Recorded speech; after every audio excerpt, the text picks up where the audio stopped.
Hello and welcome to the last Nug and Cymek review DC Comics, the New 52, where this is the last week that Nug and I review every single one of the new DC titles. I'm Andrew Cymek. I'm Nug. When we started this, I had a horrible idea where we'd read the first arc of everything, and with the issue 6 coming to an end, most of the first arcs are over. With the exception of something like Batman, which is going 12 months. Right. But that's it, guys. This is it. Last show. Up first, Green Lantern New Guardians. Not one of our favorites. No, I mean, it kind of got better in a couple issues, but then it kind of petered off.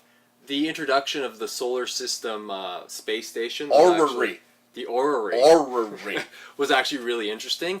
We liked the moments with Larfleeze. Yep. But this issue, I guess we get introduced to the big bad Invictus. But I don't know if he is the big bad.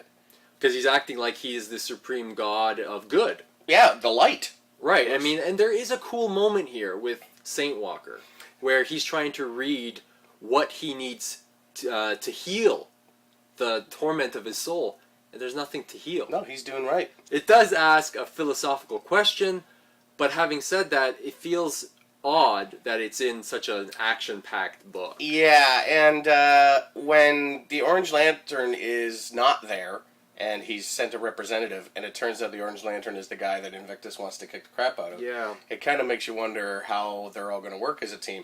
Oh, and Kyle had to learn how to be compassionate and fearful and everything else to contact the other rings. Yeah, I mean, that was a moment where I was kind of like, oh, okay, so Kyle actually needs to put it in, in words for the ring to know. For the ring to know it. I mean, wouldn't the ring just know because it senses what's inside him? Ring knows a lot of things, man. I mean, how would we know as readers, right? How would we know? So that's why it was spelled out for us. Yeah, I mean, but in general... We're kind of dumb. Yeah, I mean, we're not the sharpest shovel in the... Not even. Garden. No. Overall, the book itself has some great characterization, but it just is not... Like, it's not getting better for me. And of the Green Lantern books, it's like, of the Bat books, of the Green Lantern books, this is, I would say, one of the weaker ones. Yeah, this, I would say Green Lantern and Green Lantern Corps are up top, and Red Lanterns in this are at the bottom. Yeah. But, I mean, half of them are good, let's say that. Yeah. Let's, come on, silver lining, guys. 500. Come on. All right, up next. Ooh, iVampire. Guys... This is a fantastic read. Yeah, watch our first review show. We were really not looking forward to iVampire at all. And now I look forward to it every week. And this issue has a moment that I did not see coming. I don't know if anybody saw it coming, and then I just went, oh no. It was amazing. It sets up, there's a little bit of a crossover between this book and Justice League Dark. I mean, it's a slight crossover. I mean, it's the future of where they're going with iVampire. But going back to the moment, I flipped that page. That happened, and I was... It had me. It totally hooked me. I flipped that page and went, oh my god. Yeah. Like, out loud. It's a great story. Watching Batman fight vampires and not want to kill them is one of the most useless, funny, and interesting things I've seen in a while. Like, you're not gonna do anything if you don't kill that vampire, man. Yeah. I know, and it's one of those things where it did play upon the sense of morality of, Andrew Bennett makes mention of the fact of watching these people have such a decisive opinion over what is right and wrong, and Batman's one of them. It's like, not vengeance, but justice. Yes. And there's that idea of, and it's a great offset because there's a singular purpose for what Andrew Bennett must do. And it just makes iVampire a great book. It's really interesting to watch Batman fight the vampires, and to watch the team, Bennett's team, kind of clue into what the real threat is, and one of them clues in a big way. Yeah, great book. Oh boy, great book. Real good book, definitely iVampire, great book. Speaking of Justice League Dark, here we are. Justice League Dark. This is like the epilogue to what happened, and they're all a little screwed up. Well, because the last issue, the team... It ended, and they went, later. Forget it. I don't like any of these people.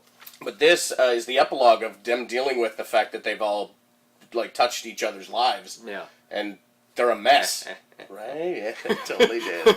But yeah, so they're dealing with this huge mess of their brains and what's happening, and Xanadu calls them back together, and Mind Warp's still not around. A member of the team, apparently. He'll. Well, the characters still don't like each other, but we gotta get a sense as to why Xanadu brought them together. Yeah. And I mean, there's a little bit of a mystery. I think that this issue, although I really liked it, but partly because I love Constantine and love Zatanna and love Deadman. I like Shade. Yeah. Like, it's really cool. So for there's me. a lot of great characters, but I felt like this was kind of buying its time until Lemaire takes over. And I agree. I think, what, we got 2 more until Lemaire takes over? Yeah. But it looks like at least they'll go find Mind Warp and deal with some other garbage. Yes. And it looks like they're going to cross over to the vampire story. Which is great. Which is great. So maybe that'll take up the time until Lemaire takes over. Oh, The Ray, the miniseries The Ray, issue 3, ending next month. We won't be around to review the awesome ending to this awesome story. You guys know our thoughts about Palmiotti and Gray's work generally. They hit it out of the park all the time. The Ray continues to be a solid miniseries. And it's fun and funny, and there's nothing wrong with comics being fun and funny and full of action. And I also like the fact that with the Ray character, they kind of take the threat to another level. I mean, we saw him kind of fighting these aliens. I don't want to say they were mindless, but they seemed singular in purpose. And now he's fighting the villain that was teased in earlier issues. And who is also singular in purpose, but the singular purpose is everything and everywhere at once. And is chaotic in that purpose. Is amazing. So, I mean, it presents a new challenge for the Ray, which is amazing. And he also throws another wrench into his personal life. Yep. And there's a perfect example of, this is how you show what a hero can do, is you attack him on all fronts to see how he reacts to these different, obstacles. Mm-hmm. And this book is amazing. Now let's say Ray ends. Mm-hmm. Where does Ray end up? Where do you think you put the Ray? He's clearly got the color coding in the top corner of the Youth Comics. Yeah. So do you have him in Titans? Do you throw him in Titans? Because I know Titans is going to get, eventually down the road, is going to get static. Right. Apparently. Yeah. So do you put a light guy in with a lightning guy? Like it might be too similar. It's too similar. Do you put him in with the Legion Lost? No, because he's not from the future. Justice League? International? I don't know. It's a tough call. It's a character that I'd like to see continue, and clearly he's being born in the universe, and now he will be there. Yeah. But where does he go? That's a good question. And since we're not reviewing books anymore, we'll never know. We will never know. No, we'll buy the book. Oh, for sure we're going to find out. Speaking of the Teen Titans, here are the Teen Titans. In this book, the fight to save Kid Flash. Yeah.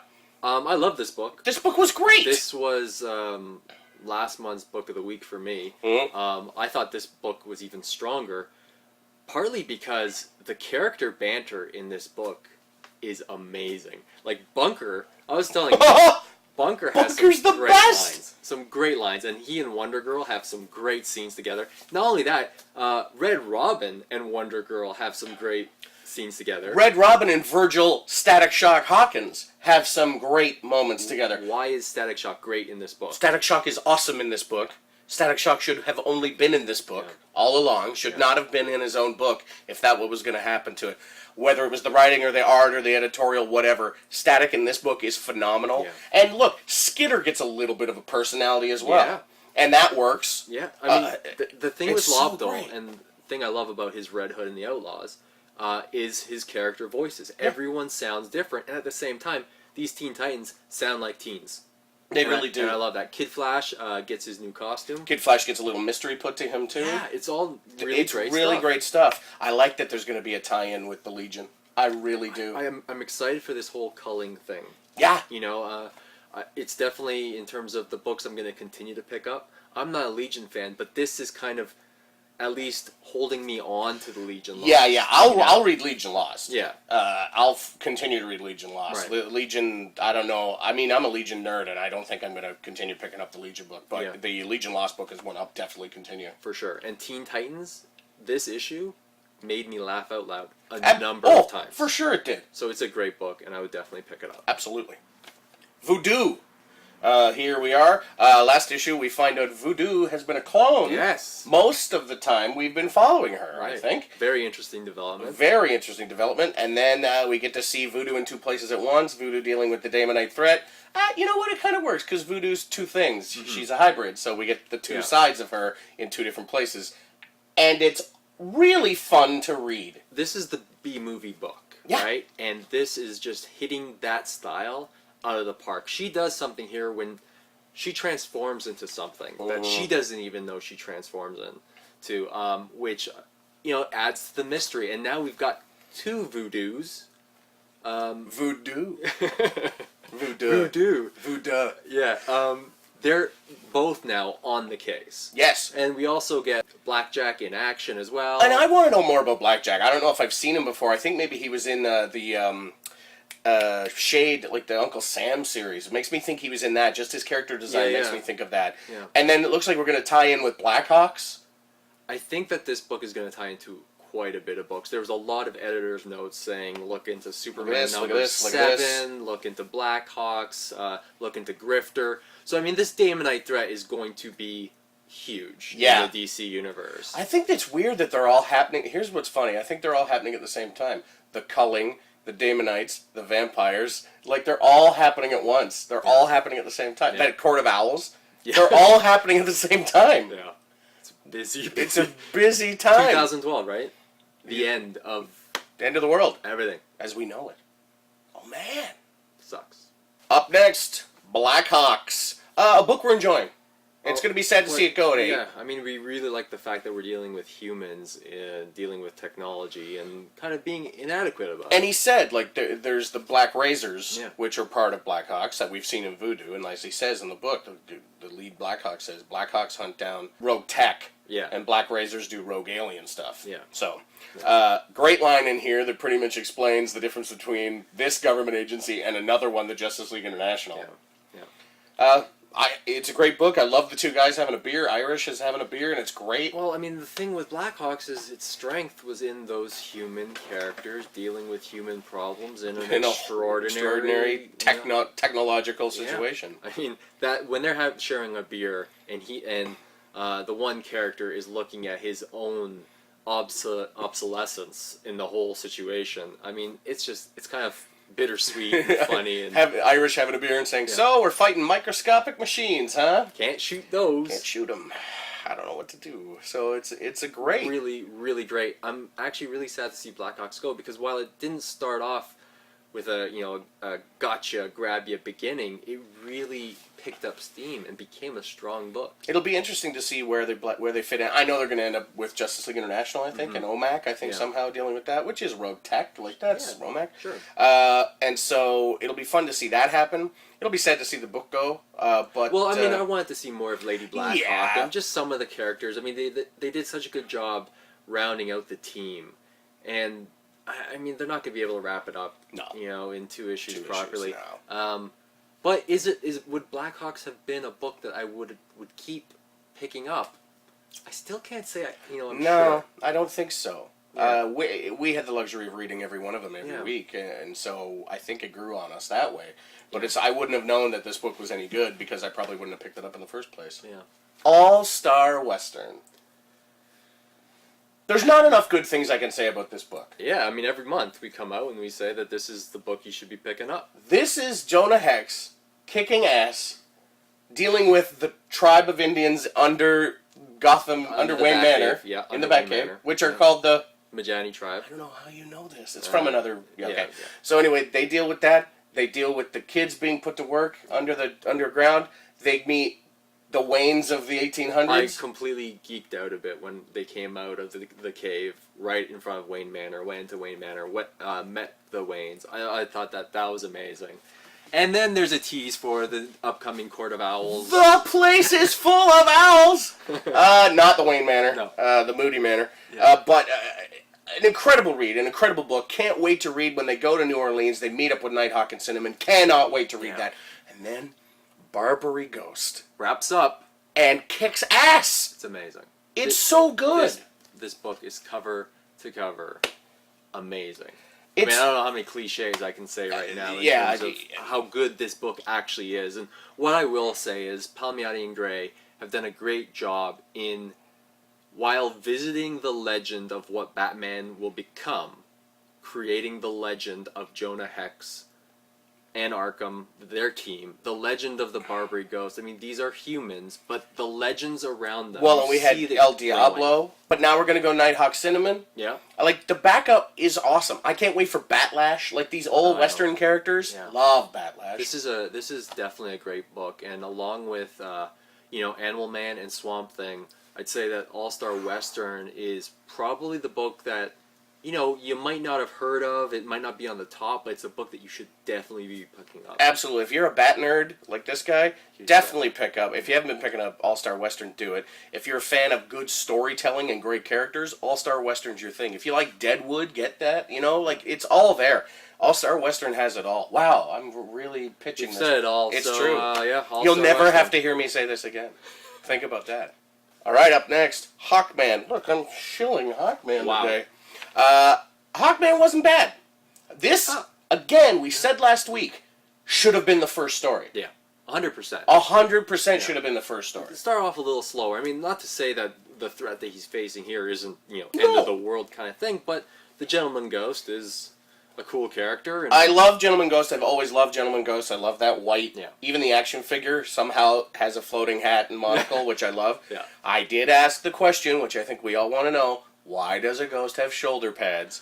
What is he protecting himself from? If he's a goalie, he's a shit goalie because everything goes through him like a sieve. Yeah. I don't know why he has shoulder pads. And you said... He's a slave to fashion. Slave to fashion. Right. Well, I mean, this reimagining of Gentleman's Ghost, I think it's got steampunk influence Which to it. I'm fine with, but... It didn't bug me. It bugged me, but the book itself, the story is good. I want this to be the first arc. Yeah. With him figuring out the nth metal stuff. You're right. Not that alien thing. Yeah, Not that whatever garbage. And I think, having read some of the reasoning behind how stories started, I think that DC felt like they needed to really open up strong with huge storylines in all of their books instead of slowly bringing the action to a boil. They kind of just want to say, here's a lot of action, get them enticed, and then later on bring in the story. My problem is with Hawkman, what I would love to see is Hawkman in a normal coat, trench coat or something, kind of figuring it out, and when the action comes, he turns into Hawkman. Even with this issue, I find that the fact that he's in Hawkman costume the entire time, I don't know if it's needed. It kind of... You've said it, and I agreed that we need to know who Carter Hall is in the New 52. Yeah. We need to know who he is, and we haven't really seen him yet. We only see him going, oh, now it's inside of me. Oh, man, I smashed my apartment. Oh no, this girl and this kid with a mohawk lives next door. And then that's it. And then he's Hawkman the rest of the time. Right. So right now, Carter's just like a confused whiner. Right. And that's not Carter Hall. No, and I think that that's the key to a book's success is actually finding out what the character is about first. But I think that what we're trying to say with this storyline is that there's at least the opportunity. Yes. Whereas before it was just so, this Morphicus and these gods, it was just too big. Whatever. And this is kind of like, bring it down a bit, find out what makes Carter Hall tick, and then we'll like Hawkman. Yep. Up next, Firestorm. Boy, I want to like Firestorm. Okay. And I just can't do it. You're a Firestorm fan? So I'm a huge Firestorm fan. I'm going to let you talk about this and why you don't think it works. I'm a Firestorm fan, and Firestorm was one of the first superheroes to be two people. Mm-hmm. That became one thing. And it was a kid with the excitement of being a high school teenager and a professor that knew everything that the kid didn't. So when the kid didn't know, he tapped into the brain of whoever, and Martin Stein, and he'd make everything good. And he was fun, and he was funny. Yeah. And he had a goofy costume, but he flirted with Power Girl.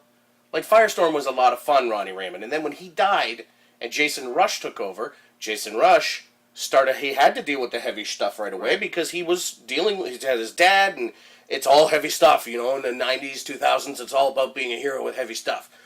But Jason eventually met up with Martin Stein, and it was back to him and Stein, and they became that teen and professor combo. Maybe Jason knew a little more, but it was fun again. Right. It was fun. This isn't fun. Yeah.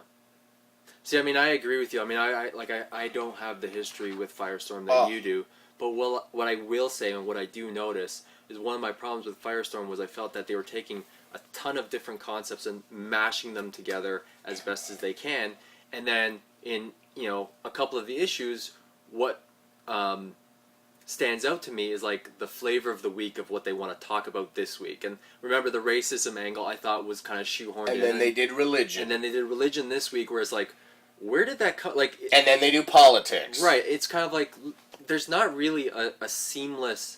You know, it's funny. You're talking about two characters that form together to, create Fury, and here you got these concepts that are just not.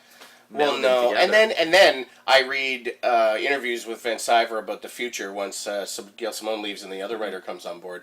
He's actually said Fury will never talk again. That was a mistake, and Fury will never speak again. So it's clear that there's been some butting of heads as far as the writing goes. Right. And I think that's coming out on the page. Yeah, unfortunately, because the Firestorm I know is Firestorm that, from Identity Crisis. And Superpowers cartoon! Sure, and it was never this bleak downer. It's a downer.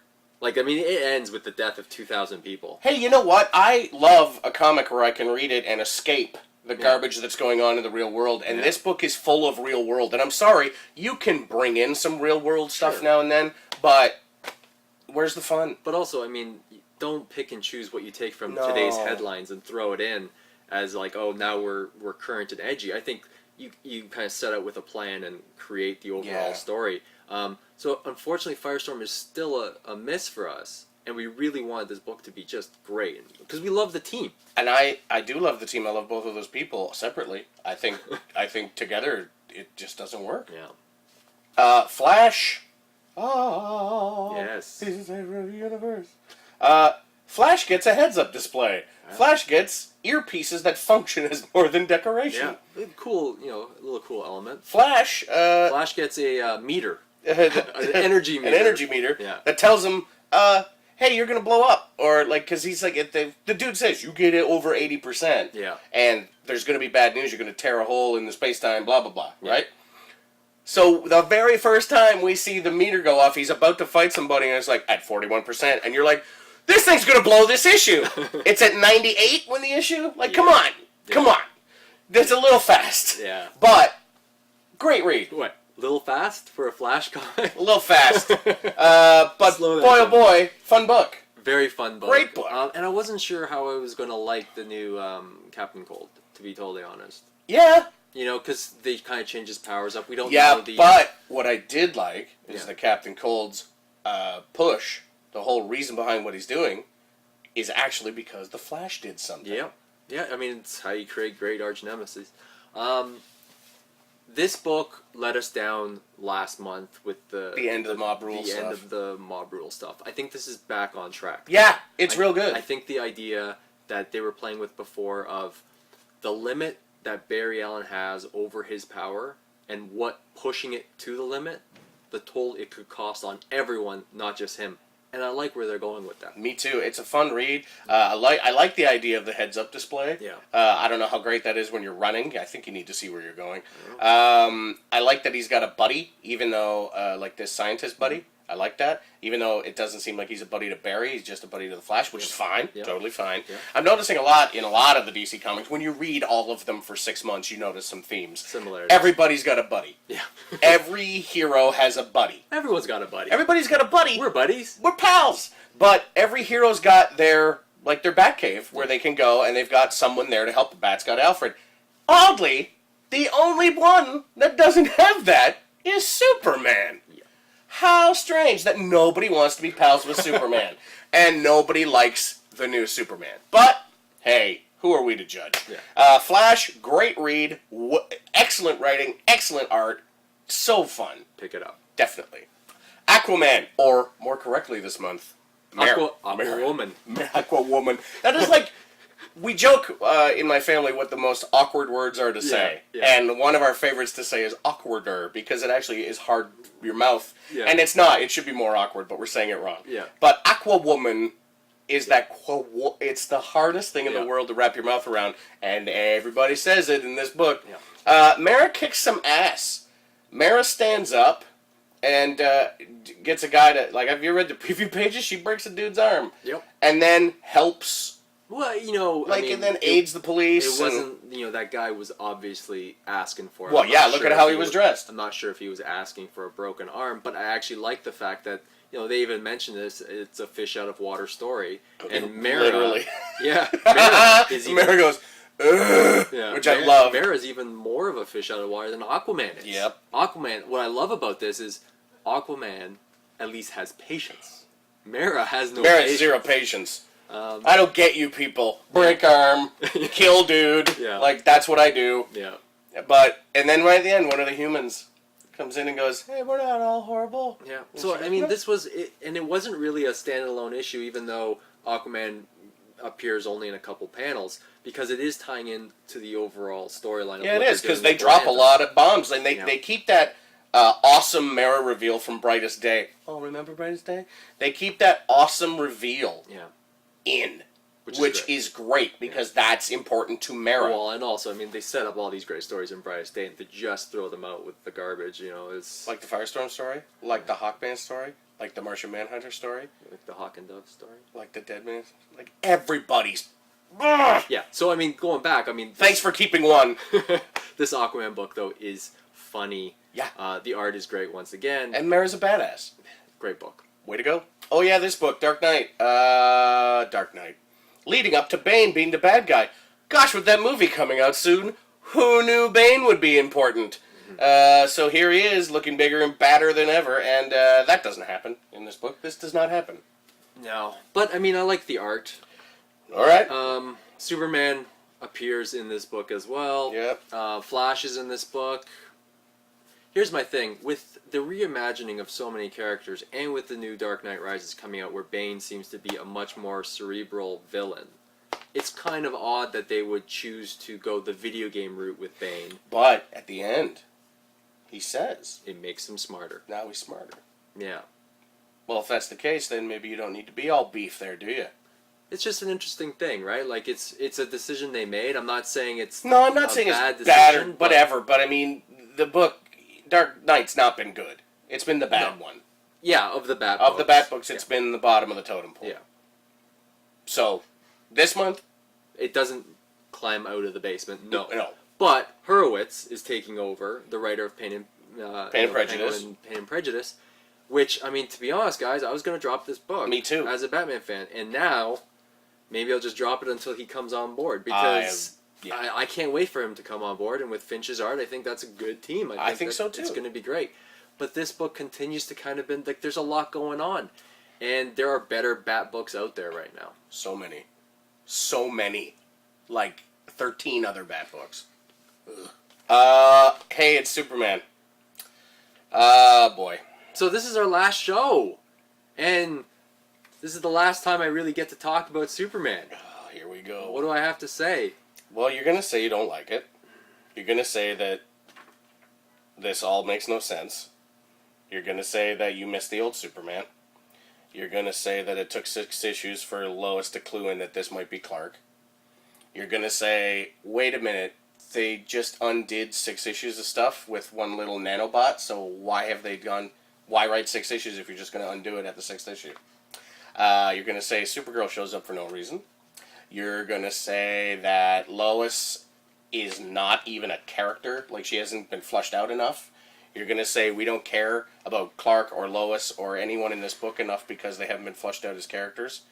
And having a big, tearful ending to this arc means nothing because we don't care about anyone in this book. And now it's time for our last Red Tornado watch. Sorry, Nug. There is no red tornado this week.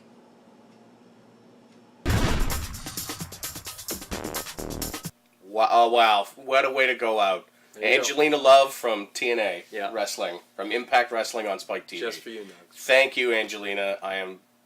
Thank you for giving me the bad news. I won't kill the messenger. I might try to make out with the messenger, but I won't kill the messenger. Thank you so much. All right, so every week we pick 6 books as our books of the week, and this is our final books of the week. Mm-hmm. Yep. It's going to be tough. You want that. I want that for sure. I want that. Okay. I want that. What is that, All 5? right. That is, I believe, 6. 1, 2, 3. Nope, 5. 5. Well, I would do this. Yeah, and can we put either of those in there? Yeah. Okay. Okay, so let's start off with Aquaman, number 6. Such a good book. Great book starring Mara. Awesome. Pick it up. Aquawoman.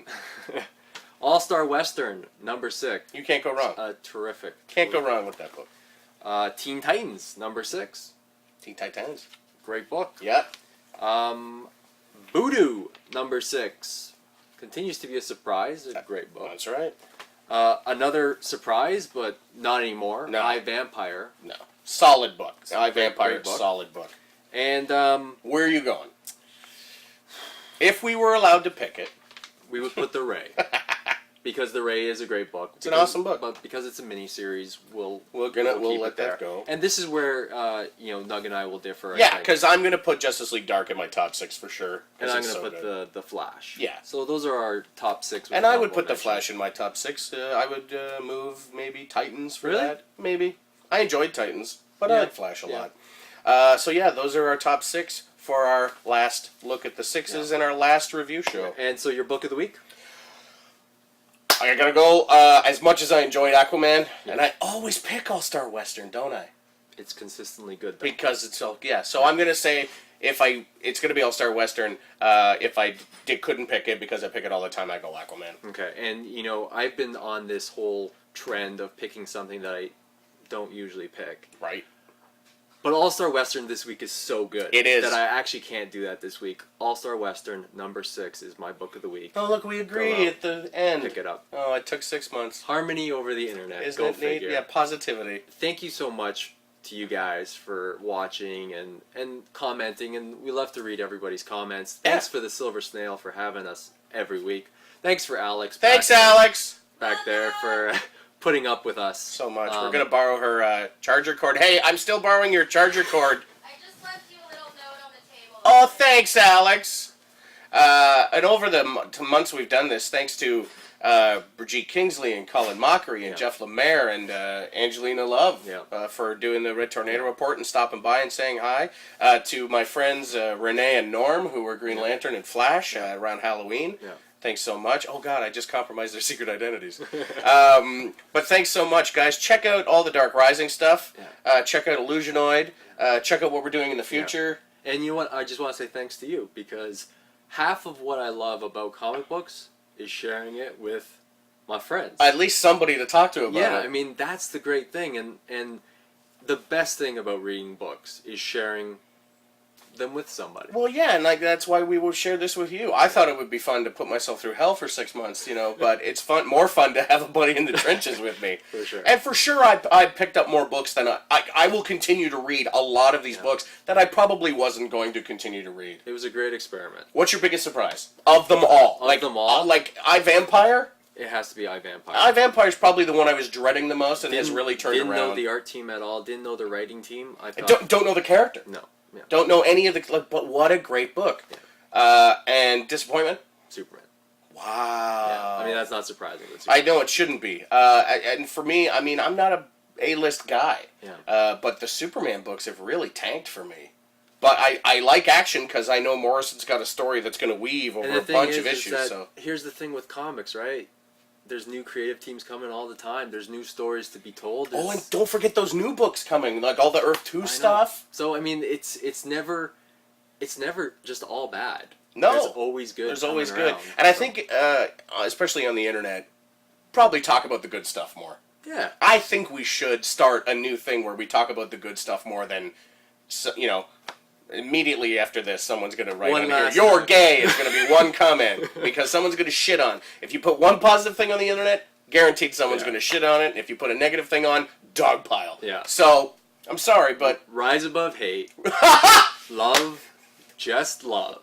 That's all you gotta say. Find that silver lining and stop screaming into holes, guys. There you go. And so right now, this is Nug and Cymek signing off, and we now return you to your regularly scheduled cute cat program. Oh, they're adorable.